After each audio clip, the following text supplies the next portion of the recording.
Өлкө боюнча 13 апрелге карата 42 коронавирус инфекциясын жуктурган жаңы учур катталды. Бул тууралуу өкмөт үйүндөгү брифинг учурунда Саламаттык сактоо министринин орун басары Нурболот Үсөнбаев билдирди. 13 апрель быйылкы жылкы датага биздин республикада дагы 42 жаңы COVID-19 коронавирус инфекциясы менен жугузуп алган оорулар жугузуп алгандар катталды. Алардын ичинен Бишкекте 10 адам, Чүй областынан 6, Нарын областынан 9 киши, Ош областынан 9, Ош шаарынан 5 киши, Жалал Абад областынан 2 киши жана Баткен областынан 1 киши коронавирусту жугузуп алгандыгы аныкталып атат. Анын маалыматына караганда жаңы катталгандардын арасынан 16 медицина кызматкеринин коронавирус инфекциясы аныкталган. Ушул эле учурда медицина кызматкерлери 16 учуру катталып, 9-у Бишкек шаарынан, 4-өө Ош областынан, 2-өө Ош шаарынан, 1-өө Баткен областынан катталды. Баштан бери келаткандан ушу медицина кызматкерлери ооруп калган, жугузуп алган учуру 79 учурга барып калды. Учурда бейтаптардын абалы жалпысынан туруктуу, ал эми алардын арасындагы 11 бейтаптын абалы учурда оор деп бааланууда. Бүгүнкү күндө биздин стационарларда 347 адам жатат.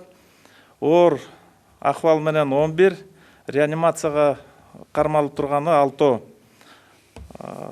Орто оорчулукта 336 адам бүгүн дарыланып атат. Айтып кеттим, 67си сакайып чыгып кетти. Каза болгондордон 5 болуп туруп атат. Муну менен катар Кыргызстанда дагы 13 адам коронавирустан айыгып чыкты. Үсөнбаевдин айтымында алар бүгүн бейтапканадан чыгарылат.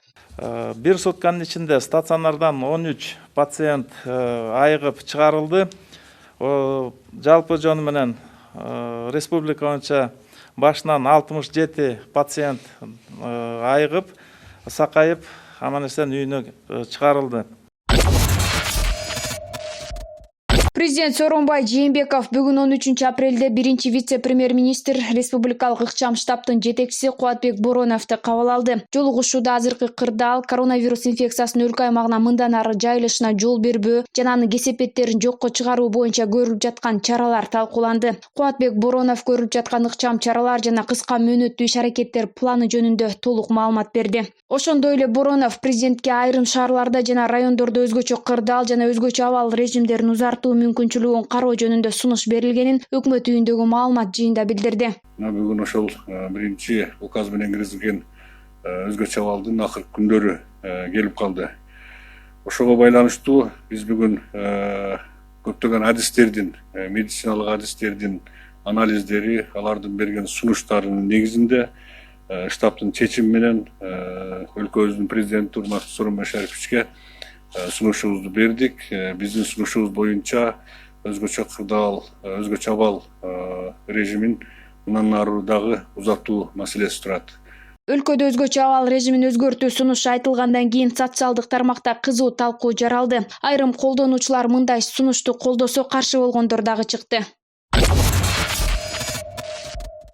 Новосибирскиден Бишкекке учак күткөн кыргызстандыктардын келиши белгисиз мөөнөткө калды. Буга байланыштуу Кыргызстандын Новосибирсктеги башкы консулдугу билдирүү жасады. Башкы консулдуктун кызматкерлери Новосибирск облусундагы диаспоранын активдүү мүчөлөрү менен биргеликте Новосибирск шаарындагы мейманканаларда Кыргызстанга кетүүнү күтүп жаткан 132 мекендешибиз менен жолугушуу өткөрүп, алардын жатаканасын жана тамак ашын эл аралык миграция уюмунун Кыргызстандагы миссиясы тарабынан төлөнүп, түшүндүрүү иштери жүргүзүлдү. Жолугушуу учурунда башкы консул Маматалиев жарандарга Кыргызстандагы коронавируска байланышкан кырдаалга ылайык жакын арада Кыргызстанга аба каттамдар болбой тургандыгын кабарлады. Андан сырткары жатакана жана тамак аш маселесин каржылоо, жумушка жайгаштыруу, миграциялык каттоо мөөнөтүн узартуу боюнча суроолорго жооп берди деп айтылат маалыматта.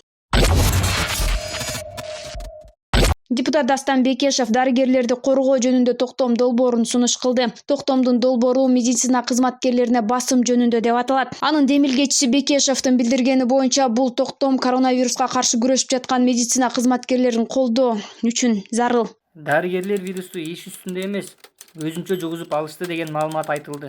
Өкмөт аны иликтейбиз деди. Экинчиден, ысык атада дарыгерлерге тиешелүү коргонуучу каражаттар жетишсиздигин жазган дарыгер Бектур Апышев кийин кайра жазганын жокко чыгарып, кечирим сурап жатат. Ошондуктан мындай шартта биз медицина кызматкерлерин ар тараптан колдоого жана коргоого алууга тийишпиз.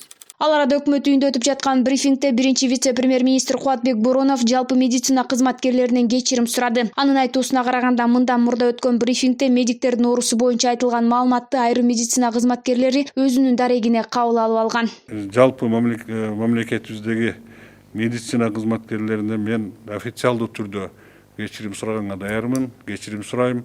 Эгерде кандайдыр бир ошол маалымат сиздердин бир аброюңуздарга шек келтирген маалымат катары кабыл алынса, туура түшүнүңүздөр, андай ой менен айтылган маселе эмес.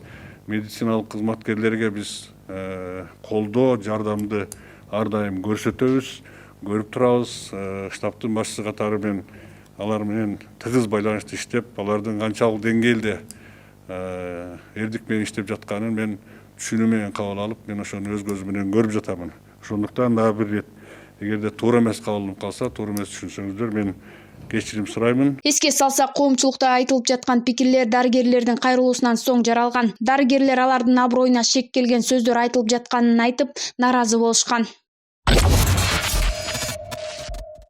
Свердлов райондук ички иштер бөлүмүнүн кызматкерлери бир нече күн мурун коменданттык саат убагында акча салынган терминалды уурдап кеткен 3 шектүүнү кармады. Алар учурда Бишкек шаардык ички иштер башкармалыгынын убактылуу кармоочу жайына киргизилген. Бишкек шаардык ички иштер башкармалыгынын басма сөз кызматы маалымдагандай, кармалган топтун башка иштерге тиешеси бар жогун аныктоо иштери жүрүп жатат. Эске салсак, 6 апрелде Свердлов райондук ички иштер башкармалыгына баасы $1,5 миң терминалдын ээси кайрылып, белгисиз бирөөлөр ичинде 61.500 сом салынган терминалын көтөрүп кеткендигин айтып арыз жазган. Факт кылмыштардын жана жорукулардын бирдиктүү реестерине катталып, сотко чейинки териштирүү башталган.